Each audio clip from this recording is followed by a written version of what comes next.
This is the Chris DeGaulle Show podcast. Okay, guys, let's just rip. And Chris DeGaulle. Chris DeGaulle. Chris, thanks for being with me tonight. Chris DeGaulle. I'm joined now by Chris DeGaulle. Now, he puts the broad in broadband. It's Chris DeGaulle. The Chris DeGaulle podcast is presented by USMedicalPlan.com. Save big money monthly and get better health coverage at USMedicalPlan.com. It's President's Day, Monday, February 20th. Thank you so much for downloading the Chris DeGaulle Show podcast. Thanks for supporting this podcast by subscribing to it, giving it 5 stars and a written review wherever you can. If it's Spotify or Apple Podcasts, thank you for your 5-star reviews. It means a ton. It helps us out a lot. Coming up today, we will honor President's Day by talking with a smart guy called Mark Burrell. He's authored a book called Rediscovering the American Covenant, Roadmap to Restore America.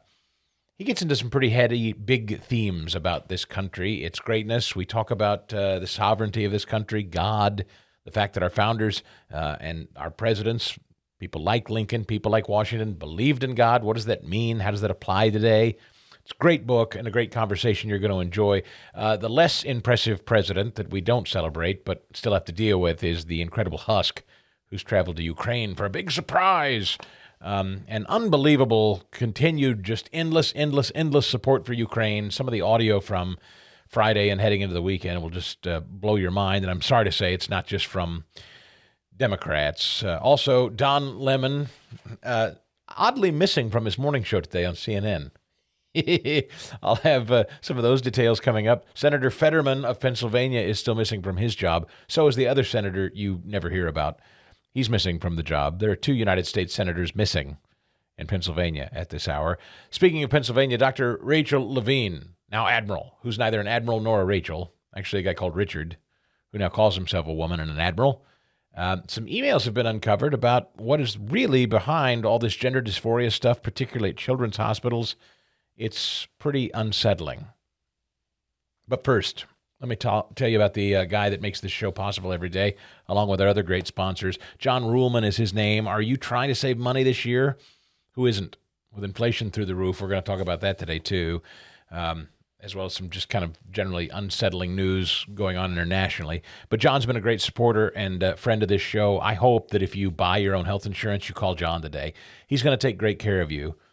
John and I have talked quite a bit about what he can do for you, and one of the things that impresses me most is he and his wife and his brother have built this business over 18 years around the idea of customer care. Health insurance is a nightmare, a bureaucratic nightmare, particularly when you're trying to deal with getting costs covered. These guys exist to help you sort through the muck, do your battles for you so that you don't have to. Number one, they're going to shop and compare health insurance plans. If you're paying out the nose for one now, let them compare 80 different insurers that they work with to see the best price they can get for you, your family, your colleagues and coworkers. If you own a small business and you insure your employees, they'll find you a better rate. If you buy health insurance for you and your spouse, you and your kids, just your kids, whatever, maybe you're a senior, you're on a set income, you're a Medicare recipient, but you also need to buy supplemental insurance. Let John work with you. He has this vast network of insurers that can get you the same or better coverage and always save you less money. And we're talking about hundreds, maybe thousands a month. I'm begging you, if you buy your own health insurance or you're having some sort of insurance headache, would you please call John Ruhlman and talk with him about it? Give him a couple of minutes. I bet he can fix it, make your life a lot better, and save you money. Most importantly, 877-410-4321. 877-410-4321 or usmedicalplan.com. Look for my mug on the website. If you don't see my smiling face there at usmedicalplan.com, you're not on the right site. US Medical Plan, that's singular, usmedicalplan.com. Headline this morning from the Associated Press, and all the cable news outlets are very excited about it. The incredible Husk has traveled to Ukraine, and he has made a surprise stop. You remember the story Sarah Huckabee Sanders told in her rebuttal to the State of the Union address? Remember the extraordinary story she told of Donald Trump flying on Christmas night as the staff loaded up on the plane, dark tarmac, undisclosed location, couldn't say where they were going, left their families on Christmas Eve, and President Trump went to visit the troops in Afghanistan. That was a tug at your heartstrings kind of story. President making a surprise trip to bolster our forces as we're trying to root out this, cancer that is global terrorism rooted in Afghanistan. And our mission was largely successful. And of course, what's the Husks' legacy in Afghanistan? Not visiting our troops there, but getting 12 of them killed. But what brave, dark of night trip did the Husk take? We wake this morning to see that he visited Vladimir Zelensky in Ukraine. That's the brave, dark of night trip the Husk took. So when it comes to our troops, this man has gotten 12, 13 killed in a rushed evacuation of Afghanistan. When it comes to international travel on the sly, he goes to Ukraine. I don't know. I just find the optics interesting. Biden met with Ukrainian President Vladimir Zelensky in Kyiv in a gesture of solidarity, the Associated Press reports. An additional $500 million in U.S. assistance pledged just days before the February 24th anniversary of the war. Speaking alongside Zelensky at Mariinsky Palace, Biden recalled the fears nearly a year ago Russia's invasion forces might quickly take the Ukrainian capital. 1 year later, Kyiv stands, Biden said, jamming his finger for emphasis on the stand decorated with U.S. and Ukrainian flags. And Ukraine stands, democracy stands, the Americans stand with you, and the world stands with you.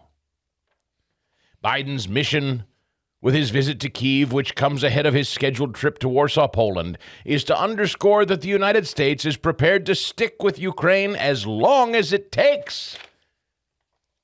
As long as it takes. The beady-eyed John Kirby said something similar this weekend. This is the guy that speaks better than Pepe Le Pew, looks straight out of Central Casting, with the coiffed hair and the perfectly pressed pocket square, and the skinny little tie. Looks like a 1950s dad. Honey, I'm home. Meatloaf? I've had a long day at the office. Looks like he still actually tucks a physical newspaper under his arm at night. That's what he looks like. So the beady-eyed John Kirby said it again to Shannon Bream. Listen. But the question that's being asked by increasingly on Capitol Hill, and there's going to be another fight over another round of aid. We're about $200 billion into this so far. There are questions about where the U.S. commitment ends to this. I mean, we had a couple of lawmakers just return and say, Congressman Garamendi was one of them who said, I think this is a year from now going to be still going on, this exact same war. We don't know. Again, we would like to see it end now. And certainly we want to see it on terms that are satisfactory to the Ukrainian people and to President Zelensky, so that they remain a whole, free, sovereign, independent state. And independence is an ideal that all Americans can get behind and understand. We'd like it to end soon as possible. My goodness, nobody wants to be sitting here a year from now talking about the second anniversary of war. But as the president has said, Shannon, we're going to support Ukraine for as long as it takes. And he means that, as long as it takes. He means that, as long as it takes. You know, I asked Secretary Pompeo about this. He said I wouldn't say it like that. That was actually Pompeo's response to that was, I said, is it true? As much as it takes, as long as it takes. Now, to be clear, and I know a lot of you in this audience are dubious of Pompeo, but Pompeo does share this point of view. And it is not, as you know, exclusive to Democrats in the Biden administration. Old Cocaine Mitch, the turtle, popped his head out Friday and basically said that any of us who are questioning or in opposition to just shoveling money like coal in a furnace into Ukraine, we are isolationists. Listen to this. There are a few isolationist voices in Congress, in both parties. Yeah. But I think to sum it up, you've got the Speaker of the House, the Republican leader of the Senate, the leaders of all the national security committees, all of us supporting this war. All there government. Are a few isolationists in each party. Just a few. And I think Europe should understand fully, and one of the reasons I'm at this Munich Defense Conference is to make it clear that the overwhelming majority of Republicans are not only behind the Ukrainians, but would actually do things more quickly than the president has. Okay. Oh, Mitch, ironically in Munich, Germany, making those comments where Germany not lifting a finger. Most of Western Europe not lifting a finger. We're just shoveling money over there like we've got it. I don't know if you've noticed inflation. I have. In fact, I have the headline here today. Persistent inflation keeps grocery prices high for consumers.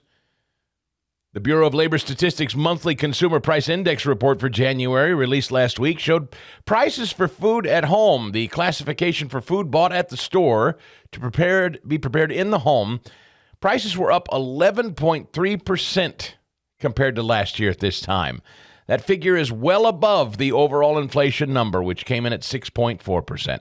Highest cost of groceries hits fixed and low-income families particularly hard.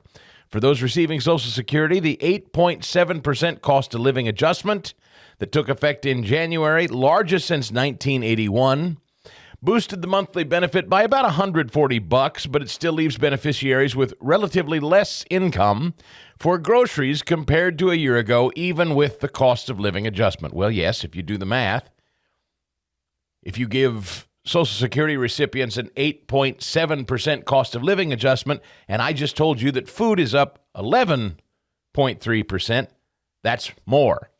That's inflation is up higher than the cost of living adjustment. So that's math. Whatever it takes, as long as it takes. More aid to Ukraine. So Gramps shows up today and promises another $500 bill. And old Mitch, the turtle over in Munich, said, well, the vast majority of we Republicans, we want to give, we'll give as much faster, we'll give it away faster than Biden. They just give as much as it takes, as long as it takes. John Kirby, well, I don't want it to be 2 years, but if it's got to be 2 years, as much as it takes, as long as it takes. You heard the boss. And McConnell says, yeah, we'll do it faster. Well, we could do it faster than he would. Faster?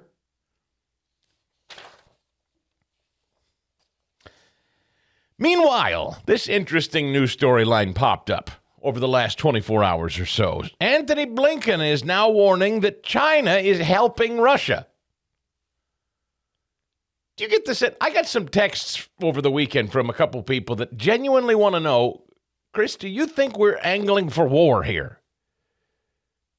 I said, I can't blame you for feeling that way. Here's the headline this morning from the New York Times. U.S. warnings to China on arms aid for Russia's war portend global rift. China is supposedly headed to Moscow today for sit-down talks with Putin's team. When the top foreign policy officials from the United States and China appeared this weekend at Europe's premier global security conference, both stressed their governments were not seeking a new Cold War. Yet new warnings by U.S. officials, China may be preparing to give weapons and ammunition to Russia for its war on Ukraine, portend the worst of the old Cold War.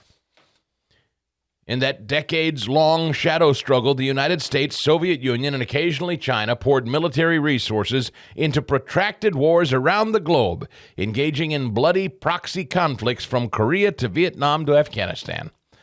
American officials say that China, unlike Iran and North Korea, have, over the year of the war with Ukraine, refrained from giving material aid to Russia.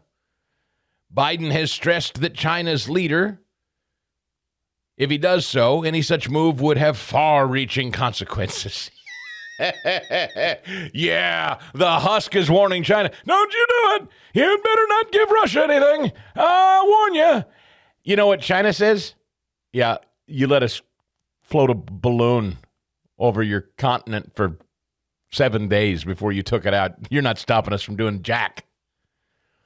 Yeah, big tough guy. Shot a hobby balloon over Lake Huron with $400,000 Sidewinder missiles. You let our spy balloon traverse the lower 48 for 7 days and surveil you. You ain't stopping me from giving anything to Russia, says Xi Jinping. And can you blame him? You think China's afraid of this guy? You think Russia's afraid of this guy? Do you think any of this would happen? I'm sorry to say it again.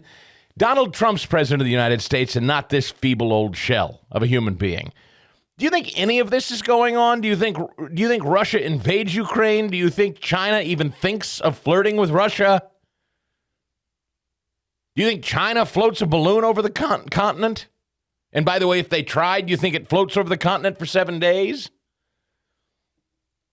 There is no doubt that China's entry into the war in the manner that would transform the nature of the conflict, turning into an epic struggle involving all three of the world's largest superpowers and their partners on opposing sides.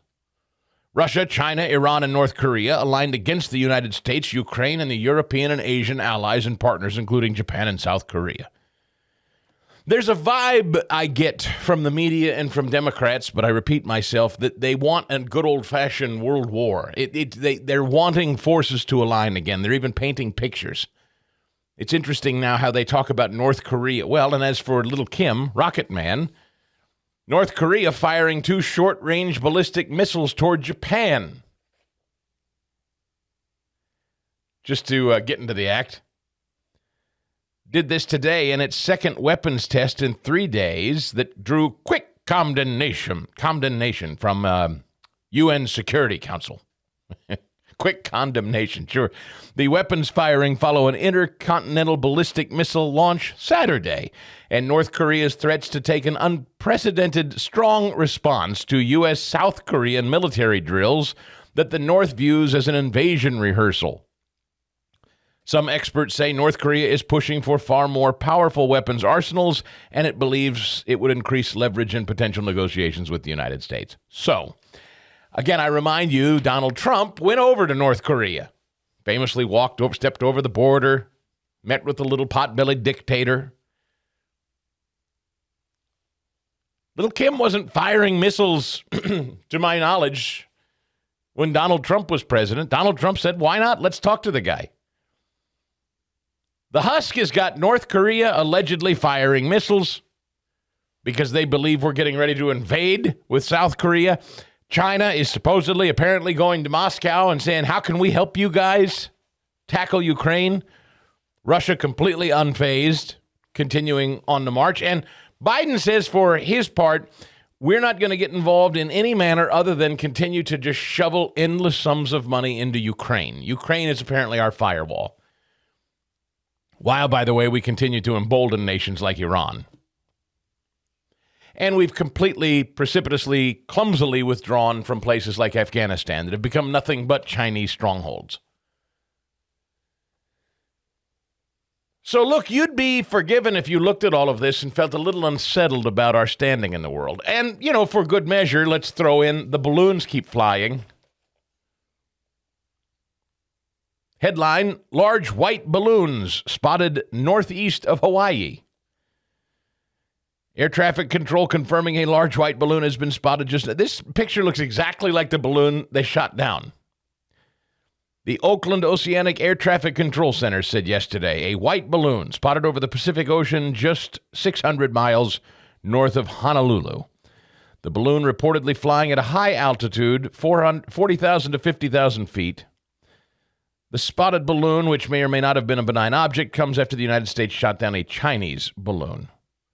Okay, well, this is a file footage of the other balloon, so we don't know for a fact that that balloon was just like the one that was shot down. But nevertheless, the balloons continue to fly. Secretary of State Anthony Blinken said China is strongly considering providing Russia with lethal assistance. If that's true, that's quite a development. And I'm not entirely sure what the hell we do about it if that's true. Keep pouring money into Ukraine? Let me ask you something. Do you think our pouring money into Ukraine versus China and Russia forming a soft alliance to go to war, whose odds do you like better in that scenario? Short of us physically getting involved. I mean, I appreciate Ukrainians' pluck and all this stuff, and people say they got a lot of grit. They're tough, that they don't even want our presence there. They just want money and munitions so they can do it themselves. But if this is true that China's getting involved, and I'm not sure I can trust it, how can we know? But it does feel like this administration is desperately angling to set up a scenario where they look like the good guys and the tough guys. And, there's nothing like a good old-fashioned war to turn the political fortunes of a struggling administration. It's a tale as old as time. Literally, they made a movie about it. I've told you many, many times about my favorite political movie ever, Wag the Dog. Literally what it's about. When the president is having domestic trouble, let's just concoct a war. That always rallies Americans around the old president of the United States. No matter his troubles, when we can spin the narrative of America, a force for good, on the march against evil, wherever it... And, boy, the New York Times has just painted this brand new alliance. Russia, China, Iran, North Korea, aligned against us and the Ukraine. What a romantic storyline, isn't it? You'd be forgiven for asking yourself this morning, how did we get here? When did a handful of nations lock arms to come at us? If, in fact, you even believe that's so. Well, they've been emboldened. They've been strengthened. If it's true, and you believe it's true, there's only one reason.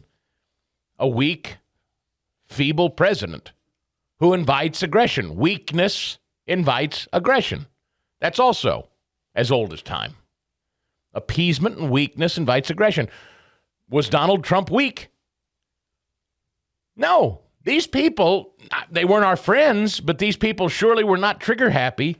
They weren't locking arms. They weren't having secret meetings. They weren't planning their next moves because they knew there was a wild card in the White House in Washington, D.C., and they were like, I'm not sure what that guy's going to do.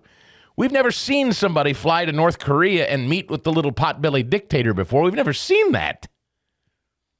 Trump did. Trump did that stuff. Kept them guessing.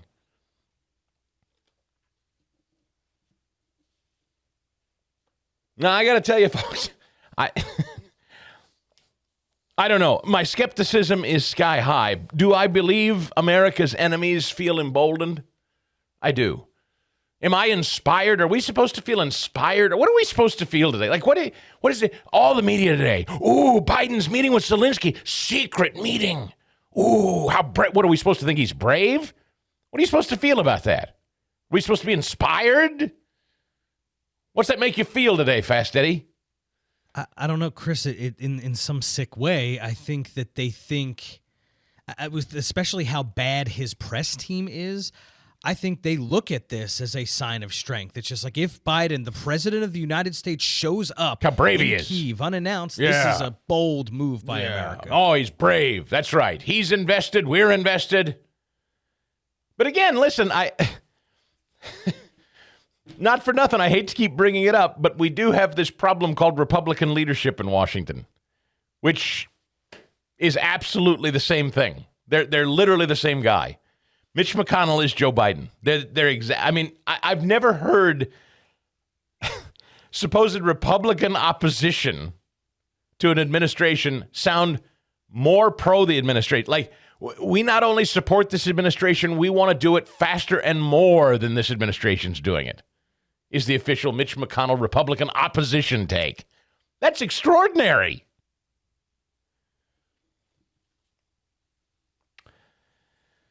So, okay, that's where it stands. China's headed to Russia. The husk is in Ukraine. North Korea's firing off missiles. Balloons are flying overhead. Wide open southern border. Quite a time. Quite a time. And we haven't even really brought it home domestically yet. We got a couple of problems on the front burner here, you might have noticed. I tell you one thing I do know is, despite all this, after a great day in worship, I got a great night's sleep on my pillow. The new My Pillow 2.0, I don't know if you have it yet. I don't know if you've heard about it yet, but it really is remarkable. And this is the truth. I was sleeping a little warm last night. I had a little too much on me blankets-wise last night. I got kind of hot. But you know what I noticed? I actually thought to myself, does this My Pillow 2.0 thing, does this really work? Is it keeping me cool like it says? And I actually woke up just a brief second last night, and it's true. While the rest of my body was really warm, my head was actually quite cool. This pillow was designed for this very, very reason. Temperature regulating thread. So it's soft, it's smooth, and now it's cool to the touch all night long. It's that patented fill that Mike's been famous for over 20 years. But Christina and I are now sleeping on these MyPillow 2.0 pillows, and they're fantastically smooth and cool and soft. I love them. I'm sleeping like a baby, along with the body pillow that's like 3 feet long. I adore it. We're on the Giza Dream Sheets. Best night of sleep I've had in years. Seriously. Now, if you want to shop for any of these products, I hope that you will. Go to MyPillow.com today and use the promo code Chris. When you do that, you save up to 66% on every product there, but with the MyPillow 2.0 specifically, you use my promo code Chris, you'll get another pillow free. So it's buy one, get one free on the MyPillow 2.0, up to 66% on everything in the store when you use my name Chris. Or give them a call today. Great customer service. I have a member of the team that just raved about their customer service when he called them personally. 800-932-5056. 800-932-5056 or MyPillow.com, promo code Chris. Look it up. It'll say, if you Google when is a woman in her prime, it'll say 20s, 30s, and 40s. I don't necessarily. 40s. Oh, I got another. I'm not saying decade. I agree with that. So I think she has to be careful about saying that politicians aren't in their prime. You need to qualify. Are you talking about prime for like childbearing, or are you talking about prime for being president? What the facts are. Google it. Everybody at home. Google it. When is a woman in her prime? It says 20s, 30s, and 40s. And I'm just saying Nikki Haley should be careful about saying that politicians are not in their prime and they need to be in their prime when they serve, because she wouldn't be in her prime according to Google or whatever it is. Look, and you have to be careful because older people vote. Older people watch linear television, right? And so she has to be careful about turning off a certain constituency who may be her strongest set of supporters. Well, CNN might have been looking for an excuse to bail out of this nightmare of a show that nobody's watching anyway, and this might have provided the opening. Don Lemon will not appear on CNN this morning as his future on the show continues to be discussed at the highest levels within the network. This from the Daily Beast, no less. No conservative outlet. So this is a left-wing outfit, the Daily Beast. Lemon forced to make a groveling apology to CNN staffers Friday after the remarks you just heard. Had been scheduled to anchor this morning alongside Poppy Harlow and Caitlin Collins. But no, yesterday afternoon, a new on-air lineup schedule was sent out by CNN management that has the show being anchored by Poppy Harlow and Sarah Sidner in New York, and they sent Caitlin Collins with the Husk over to Ukraine.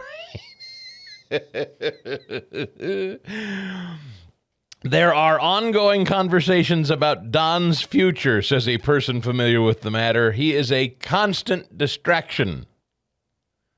CNN CEO Chris Licht rebuked Lemon on Friday for the remarks about 51-year-old Nikki Haley being past her prime, saying they left him disappointed. His remarks were upsetting, unacceptable, and unfair to his co-hosts, and ultimately a huge distraction to the great work of this organization. Now, this sounds to me like Don has some sabotage happening live on the set. Let me tell you how to read this. Poppy and Caitlin went to the bosses after the show and said, it's him or us. I think they just slit Don Lemon's throat is what I think the gals on the set just did, which is just wonderful. I love watching it. I have no rooting interest in any of it, but isn't it wonderful to see people like Chris Cuomo and Brian Stelter and now Don Lemon all fall hoisted by their own petard? Isn't that sort of the schadenfreude here? I'm sorry, I can barely contain myself. Don Lemon may have lost his job over those comments. Isn't that a remarkable turn of events? It is, but Chris, my leftist friends still can't answer the question. So I don't know how this shakes out with Don Lemon because he checks two of the identity boxes that the left loves. So you have Me Too, which was, 5 to 7 years ago. That's, for females. You have Black Lives Matter, and you have the LGBTQIA plus community. So Don Lemon checks the BLM and the LGBTQ boxes, and none of my friends can answer what's the most valuable at current time. Yeah, it's tough because women had been taking such a back seat. I mean, women were totally being sidelined for Men Can Become Women. I didn't think women even really had it. You know, we were calling women who celebrated being women TERFs now. That's where we are with that. Last I checked, you know, Adele got an award for Woman of the Year, and she said, I'm proud to be a woman. J.K. Rowling says, no, women are women, and I'm proud to be a woman. The left threw women overboard for a while. Apparently, women are back in vogue. I don't know if you're trying to keep your scorecard up. I know it's confusing, but apparently at CNN, women trump black gay. Wow. But that could change. I mean, I don't know. If Don Lemon were trans, maybe if Don were a trans man, if Don had been a woman and became a man, perhaps that would give him the edge. I'm not sure. In the quiver of left-wing arrows, I don't know which one pierces the armor, but apparently Poppy and Caitlyn are holding the cards over there at the new CNN this morning. I mean, he hasn't been on the air a month or two with this new morning show, and he's already going to be benched, perhaps permanently, because he said, you chicks better be careful, you're not in your prime. I don't know. I enjoy it. It's apropos of nothing, just passing it along. Meanwhile, in Pennsylvania, I continue to remind you that you do not have a senator. It's amazing the number of people that have no idea what about Bob Casey is recovering from prostate cancer surgery. I shared that over the weekend on social media, and I got more than a few. What about Casey? What about Bob Casey? What about Bob Casey? I said, well, that's why I call him What About Bob Casey, because nobody knows what he's doing even when he's well and working. So you wouldn't miss him if he were gone. And now he's gone, and you don't miss him, and you don't even know he's gone. So I don't know. And yes, I get it. Everybody says, hey, look, they're not voting. That's 2 less votes for Democrats. I understand. I just don't think, have you seen any real... There's a CBS News report, Fetterman's absence from Senate to recover from depression could have political consequences. Well, I mean, have you seen any coverage, really meaningful local coverage, any kind of Pennsylvania-based coverage on the fact that the citizens of the Commonwealth have no representation in the Senate? And again, I'm speaking generally, not because I am going to miss their votes. I just feel like this is a remarkable period in history, and I don't feel like anybody's really talking about it. I would have to... I'm not this deep a student of history, so I don't know if this is unprecedented or not, but I'm not familiar with a state lacking both its senators simultaneously before. I've never heard of that. Feels like a big deal. Maybe I'm wrong.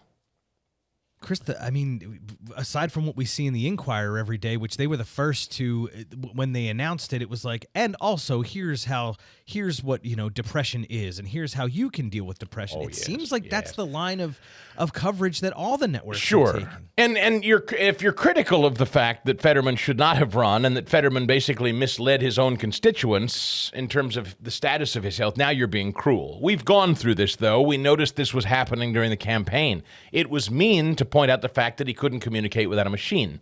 It's mean. You see, it's kind to treat the United States Senate like it's some sort of Make-A-Wish foundation. I didn't know that the United States Senate was Make-A-Wish. I thought the United States Senate was where you sent people to represent you on your behalf and your interests as a taxpayer and a voter.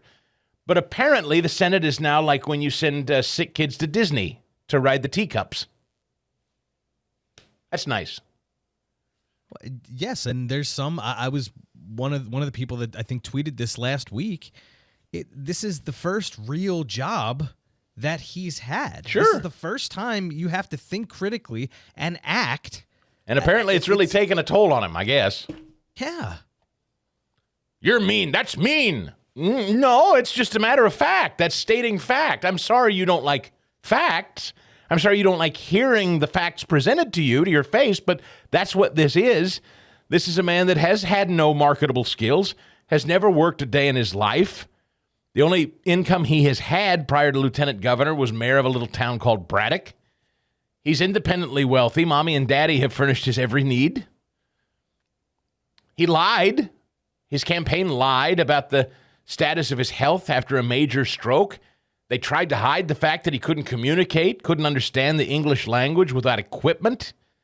They held out as long as they could to keep that from you so that they could amass hundreds of thousands of votes. He wins. Okay, and now he's severely depressed, and they think he's been battling with that for a while, too. He's a mess. He can't understand the English language, and he's severely depressed. You say, that's cruel, Stegall, how dare you? No, those are statements of fact. I'm sorry you think that's sad. He's a United States senator. Both things can be true. His health and mental situation is sad. He's also a United States senator with millions of constituents. So you can hold both points of view. He misled people about the state of his health. The state of his health is sad. But he misled people. And yes, I know, again, we're not going to miss his vote. That misses the point. So what, is everybody just supposed to sit around and wait? Stories now he has no intention of resigning. Okay, well, how long do we wait? But Chris, if you're sent to the Senate, if your sole platform is eliminating the filibuster, creating D.C. statehood, and defending abortion, what happens when a new axis of evil pops up in Iran, Russia, China, North Korea, and they do want to go to war? Then he has to make some serious votes, aside from his platform. Well, he can't understand the English language without equipment. He's not going to be able to... Yeah, I mean, assuming we actually still take votes on wars, which we haven't done in a long time, but if there's ever a vote to go to war, since he models himself after Bernie Sanders, I would assume he would oppose rubber stamping a war. I would assume, if he likens himself to a Bernie type, is he capable of understanding the debate? Is he even present to vote? No. At this time, neither United States senator in Pennsylvania is even present to vote on anything, regardless of their vote. So that's the state of the United States Senate in Pennsylvania at this hour. Meanwhile, from the post-millennial, Admiral Dr. Cousin-It Rachel Levine continues to rear his ugly head.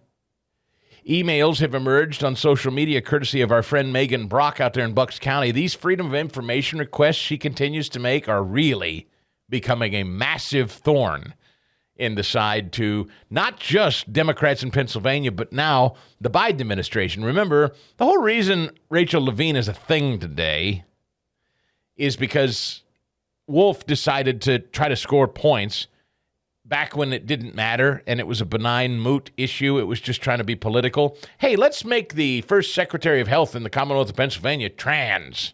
That'll be cool. Well, that's all well and good until we have a global pandemic.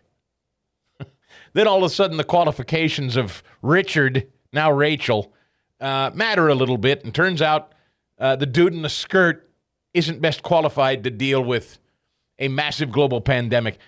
Thousands of elderly dead later and scores of students and businesses crushed and killed. And what happens to the dude in the skirt? Becomes an admiral. And the husk plucks the... former Secretary of Health from the Commonwealth, and gives the Secretary of Health of Pennsylvania a new post, calls him Admiral. So we're now pretending that a man called Rachel in a skirt is now an admiral. So the man who was neither an admiral nor a woman is now a woman and an admiral. And ostensibly running our health policy in the United States. And more information continues to surface about this evil, wicked monster, this Frankenstein creation. Emails have emerged on social media that Dr. Admiral Rachel, none of those things, Richard, discussed the potential revenue from adolescent sex change surgeries with a Philadelphia Children's Hospital. This from the Post-Millennial. In the 2018 email exchange obtained via a public records request by parental rights advocate Megan Brock, Levine and Dr. Orenstein of Penn State Hershey Children's Hospital discussed the need to hire a social worker for the soon-to-be open gender clinic, and Orenstein asked Levine to provide information regarding, quote, potential revenue, including downstream. Ornstein said she wanted to include the information in a presentation to convince hospital administration to proceed with the hiring process for the social worker. Levine responded that the hospital should be able to fund a social worker for evaluation and therapy for pediatric and adolescent patients. Levine advised Ornstein to reach out to Linda Hawkins of the Gender Clinic at CHOP in Philadelphia, the Children's Hospital in Philadelphia, and inquire about their program. Last year, it was revealed that CHOP's Gender Clinic was willing to provide sex changes to minors in foster care, training its staff on how to coerce reluctant parents into consenting to their child undergoing an experimental sex change, and that its founder, Nadia Daushan, believes age is just a number when it comes to referring confused teenage girls for the amputation of their healthy breasts. These are monsters. So CHOP taking on a whole new meaning. And Admiral Dr. Rachel, neither an admiral nor a Rachel, was telling the Penn State Hershey's Children's Hospital, hey, yeah, absolutely, get in touch with CHOP. They're already doing this. And they're just out in the open about it, saying, hey, can you give me a revenue stream model here? I need to tell our hospital higher-ups we need to get into the business of giving minor children double mastectomies and chemical castration. I think it's going to be good for business. And so these emails that Megan's uncovered, and God bless her for doing so, prove beyond a shadow of a doubt that the monsters at children's hospitals are doing this as a profit stream. That's all. This is all about profit. It has nothing to do with gender affirmation or caring for our children.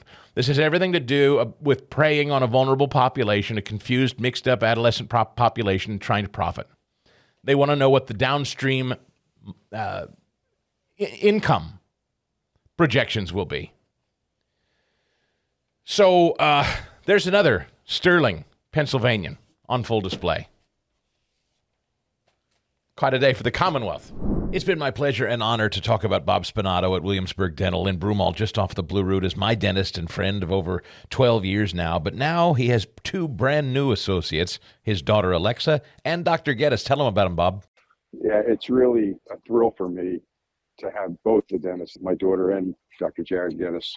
One of the things that I love about them both is when they don't have a patient in their chair, they're in my room watching what I do and trying to learn from me. And we hear enough about the new generation, and they think they know everything and they don't want to work. And I've got two dentists who are really, really want to learn and really, really willing to work hard. And I enjoy learning from them. They brought some new skills and some new technologies to our office that will be great benefits to our patients. And so, if anything, I think that having them both there is going to expand and lengthen my career as opposed to shorten my career.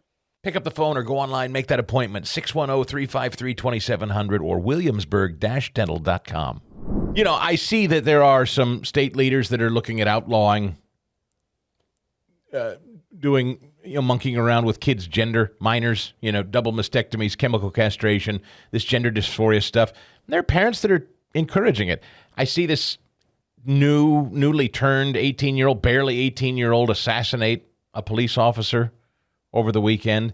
I wrote about this, actually, and I'm going to post it at the Harumph Society a little later today. If you're not a Harumph Society member, I think you're really going to enjoy it. It's a 3 times a week newsletter, and it's headlines that maybe I don't always get to. It's a look back at news that I think is often instructive to today. People that we like to salute, give a harumph to, stuff that makes me chuckle. Just some more kind of intimate thoughts that maybe I won't always share on social media.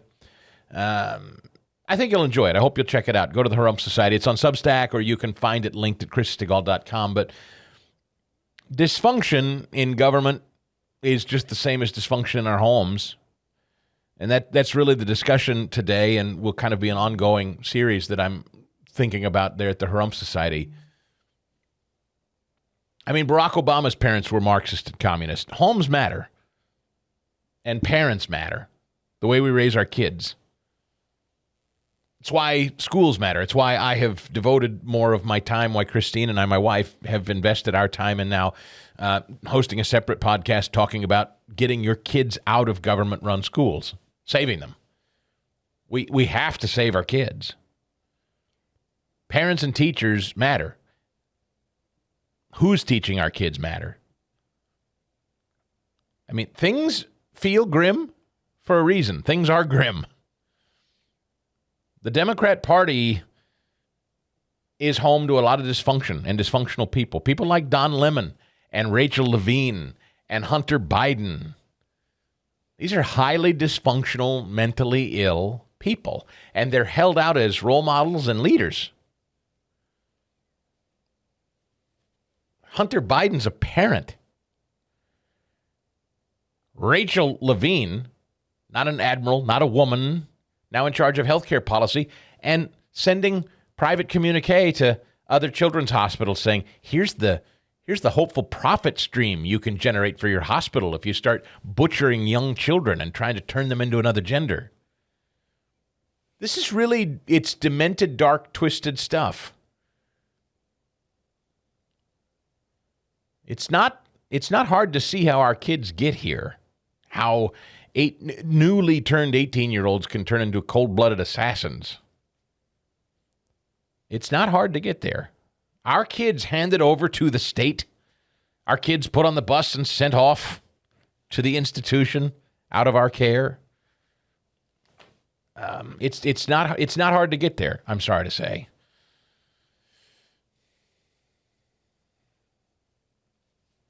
Anyway, it's a weird story. Court-ordered release of a trove of government photos, videos, maps, and other documents involving the FBI's secretive search for Civil War-era gold. Have you ever let your mind wander and think to yourself, wouldn't it be great if sitting in my yard was some kind of just buried something that they end up discovering? You know, whether it's natural gas or oil, although I don't know anymore. Maybe you wouldn't be. Like the Beverly Hillbillies couldn't exist under this current administration. Jed Clampett would be like, next thing you know, old Jed's, an eco-terrorist. Forget Hollywood, movie stars, mansions, and swimming pools. They would, they'd have capped that thing, kicked him off his land, seized it, said he's an eco-terrorist. I've often thought about that, though. What if I was sitting, what if in my yard they discovered an oil reserve or natural gas reserve, or in this case, Civil War-era gold? They think that potentially there's this guy, it's so interesting, a guy called Dennis Parada. He and his son, apparently for years, have been seeking what they think is this huge shipment of Union gold that disappeared on its way to the U.S. Mint in Philadelphia back in 1863. Tons.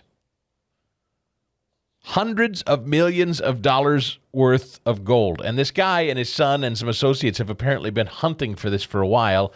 And they're out in the wilds of, I'm not entirely sure, Dents Run, Pennsylvania. Do you know where that is, Fast Eddie? Dents Run? It's like north, it's like central north of the state. So it would probably be closest to Erie out there in the northeast. Or northwest, I'm sorry. So this guy spent years looking for this Dents Run gold. And eventually he said, hey, here was his first mistake. He and his sons, they're out looking around for it, and beep, beep, beep, beep, beep, their thing goes off. I picture the guys, down the shore with the thing, listening with the headphones. Beep, beep, beep. They find a bracelet or something. I don't know however they find this thing, but this guy's like, wow, here's our sensitive equipment that we have deployed here. They think they detected 7 to 9 tons of gold hidden in the wilds of Dents Run, Pennsylvania. So what's this guy do? And this is, now, I tell you, in 2023, maybe he would think differently. I don't know how long ago this happened. I don't think the story tells me exactly the timeline of when it happened. But this guy, he thinks he's found it. His meters are going nuts. Beep, beep, beep, beep, beep. Oh, this is it. We finally hit the mother lode. We found this gold from 1863, 7 to 9 tons of gold. Hundreds of millions of dollars. Eureka, he thinks. What's the first thing he does? What's the first thing you do? Now, again, you're talking about 7 to 9 tons of gold buried fairly deep. So it's not, you're not putting in your backpack. I mean, this is going to be a massive excavation. It's heavy, deep in the ground. You found it, you think. What do? I probably would look to the college closest with a geology department. Is that who you call? You call a college? I would, yeah. Well, this guy did exactly what I would not do. He calls the FBI. Now, again, to be fair to this guy, I don't know. Maybe the FBI of even a decade ago is not the FBI we think of today, so perhaps there's more. Is there a group of people you would less trust to call when you find 7 to 9 tons of gold, you think, buried in the wilderness than the FBI? I seriously, I'd mortgage my house. If I really think that's gold, like I'd sell my house and hire private, like I'd get his career. I'd call attorneys. I'd do anything I could to avoid calling the feds first, probably. Right. Now, I think inevitably you're going to have to. I don't think there's any avoiding it, but here's the problem. This guy's like, I think we found it. Hello, FBI. I think we found a ton of buried gold. And the FBI says, hey, thanks a lot. We'll take it from here. And he's like, well, I mean, I'm going to help you dig it up, right? They're like, no, we've got it. It's fine. We'll dig. And then, don't you know, the FBI says, I don't know what it was, but it wasn't gold. Sorry out there, Mr. Parada. Not the gold. And he says, I'm pretty sure our equipment confirms that's gold, a lot of it. Like it tracks with what we've been following. It tracks with where it was lost. Like we believe we have evidence that there's 7 to 9 tons of metallic material underneath the ground. We're very confident it's the gold. The FBI's like, nope, not the gold. Sorry, nothing there.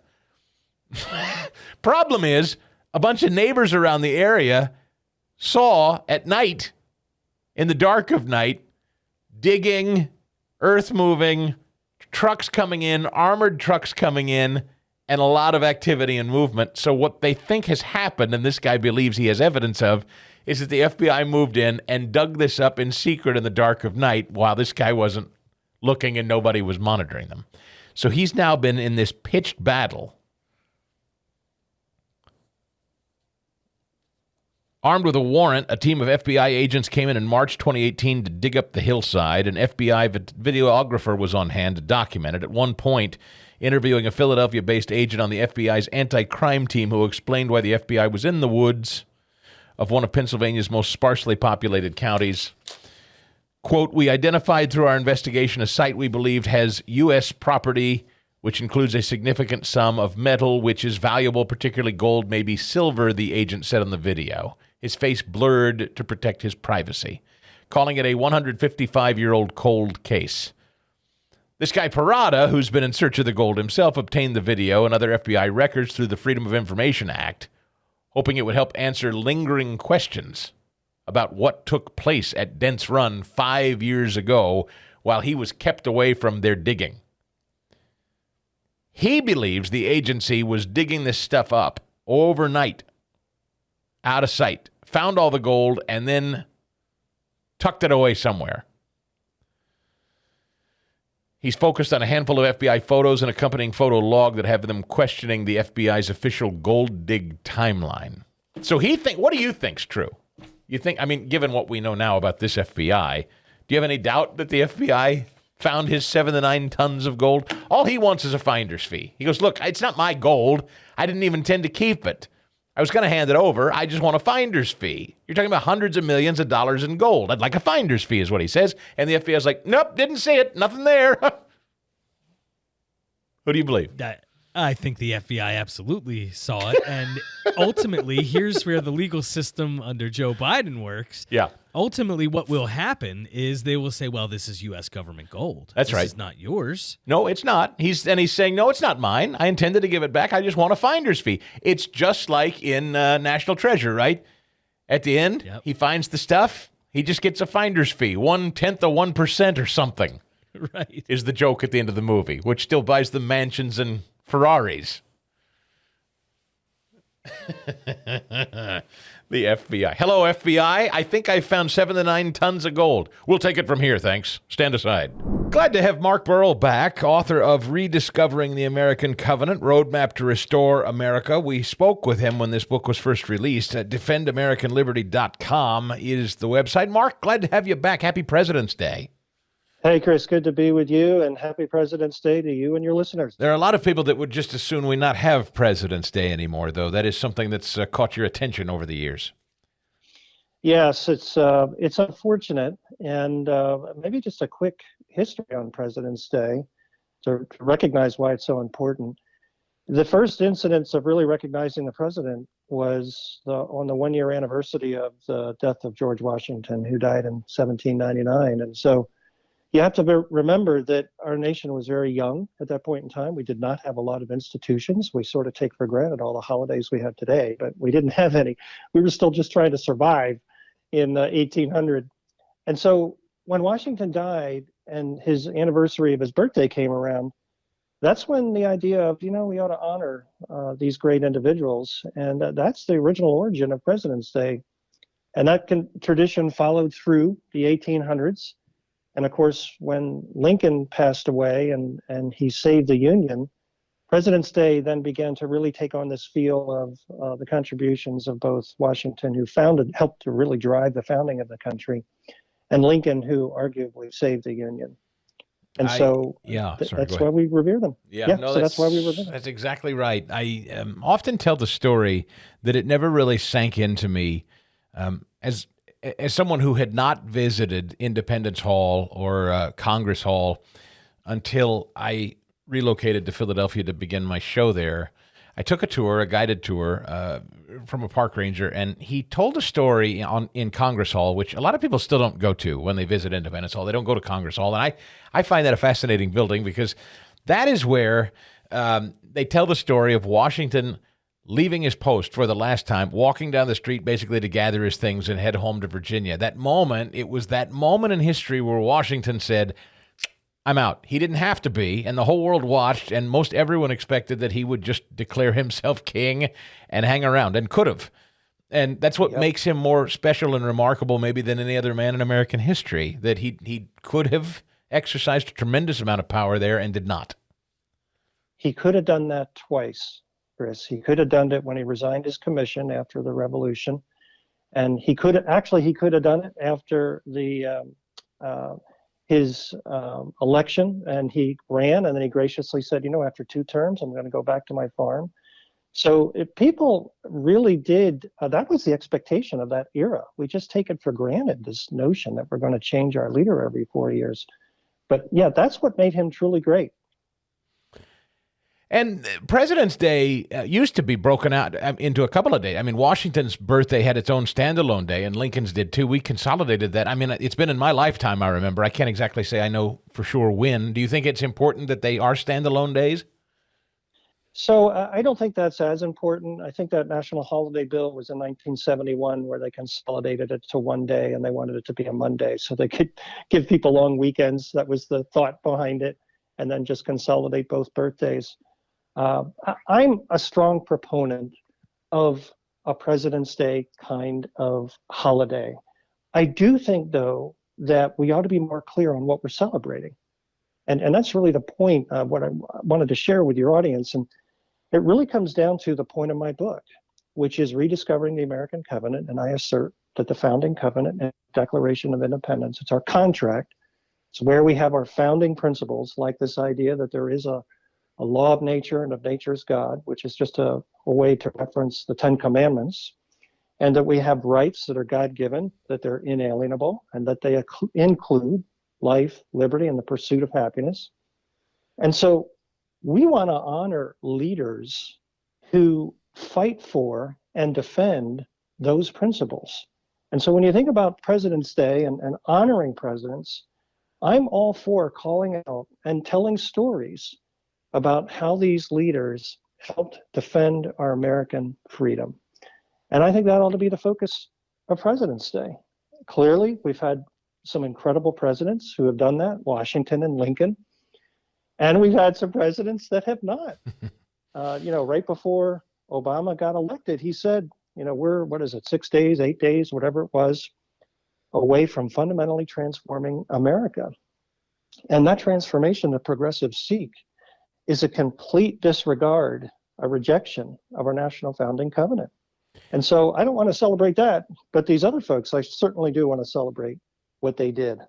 You said something that I know maybe makes a lot of people kind of prickly when I bring it up, and I don't mean to sound too evangelical here, but it is certainly not just the left that's full of secular folks or agnostic or just straight up atheist types. I bump into people who call themselves libertarian, or I guess even some conservatives who will beat their chest about the Bill of Rights or the Constitution or whatever, but they have made the decision that they want to lead a life without God.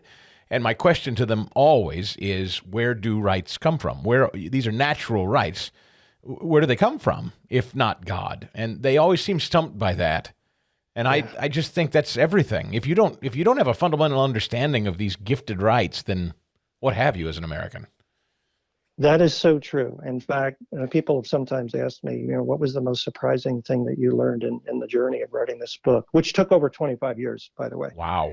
I would tell you the single most important thing that I learned is how absolutely fundamental and important a recognition of the moral law is, not only because the Christian understands that's what drives us to the cross, because the moral law, basically we're sinners. What is sin? It's a transgression of the moral law. And so that's what drives us to the cross. So the moral law is critical for that. And then as you try and live a life where you're honoring God, the moral law is again critical, because it's the moral law, to your point on rights, it's the moral law that defines legitimate rights. So in other words, the moral law says do not murder. Well, I have a right to my life. That's what the right is. The moral law says don't steal. And so what that means is I have a right to my property. And so really, when we talk about the Bill of Rights and defending individual rights, what we're really saying there is that we're protecting the ability of individuals to live in harmony with the moral law. The moral law is everything, Chris.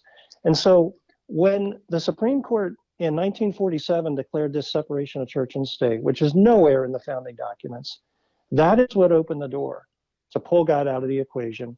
Within 15 years, you couldn't pray in school, you couldn't read the Bible in school. And then, of course, secular groups started petitioning to have the Ten Commandments removed from all over the place. That has been the single most damaging thing to the American Republic, because it is the bedrock source of our rights. Boy, that is so good and smart and important to remember. And, somebody sent a quote to me last week from Lincoln as we were talking about the He Gets Us ads, not to stray too far off of hand, but I was complaining about those because I said ultimately it wasn't about bringing God or Christ onto our side of politics or understanding and embracing us. It's about trying to get him. I said I would rather the He Gets Us campaign be we get him. And somebody or sent, we need him. Or we need him. That's right. And somebody sent me a quote from Lincoln. I think it was attributed to Lincoln, who basically said something to the effect of wanting to be on God's side, not about God picking a political party or a right side, but rather that we would do everything and be on his. That used to be something that was a guiding principle of leaders in this country.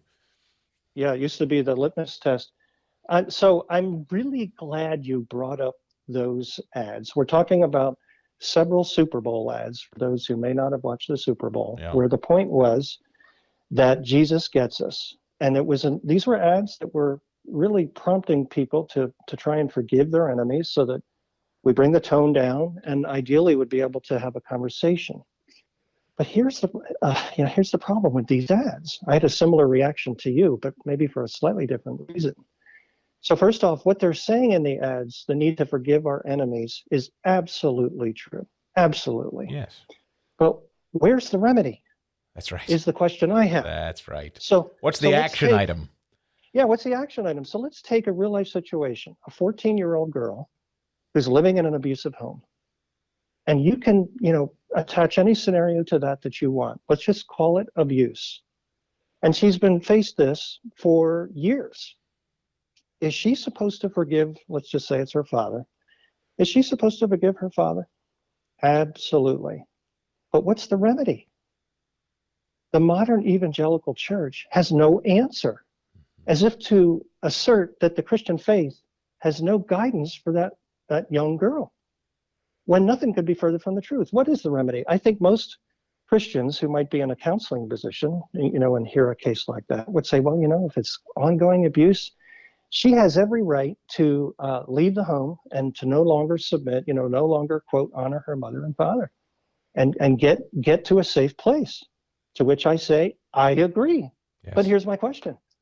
What principle did you just apply to come up with that remedy? And the answer is, she had been experiencing long-term abuse, a long train of abuses, with no apparent, change in heart in sight. And so what should she do? She should remove herself from that. The authority of her father would be forfeited because of this long train of abuses, and she would have every right to leave and secure a different home for her safety and happiness. And I don't know if you picked up on it, Chris, but I just quoted a couple of sentences right out of the Declaration of Independence, because that's the exact principle that the founders were following, and it is biblical. So anyway, you touched a nerve with me on that, because I had the same reaction that you did with those ads. Oh, that's so smart. That's so good and important. And it breaks my heart that there are people who cling, like it's their own religion, cling to the notion that there is no God, or lead a life almost proudly as though it's a God-free life, as if you could achieve that anyway. But I just don't understand where people think our power and our rights come from if you don't acknowledge it. So this book is so important, and it covers something so much more broad than just President's Day today. But we're always grateful for your perspective, Mark Burrell. Yes. Well, thank you for having me. It's called Rediscovering the American Covenant, Roadmap to Restore America. Thank you, sir. Take care. The Chris DeGaule Show podcast.